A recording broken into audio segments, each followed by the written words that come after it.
இரவு உறக்கத்தை கெடுக்கும் வறட்டு இருமலை விரட்டும் எளிய வழியை காணலாம்.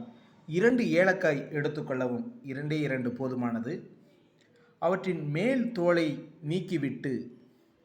உள்ள தோலை நீக்கிவிட்டு உட்பகுதியை வாயிலிட்டு ஒரு 5 நிமிடம் அளவிற்கு மெல்லவும்.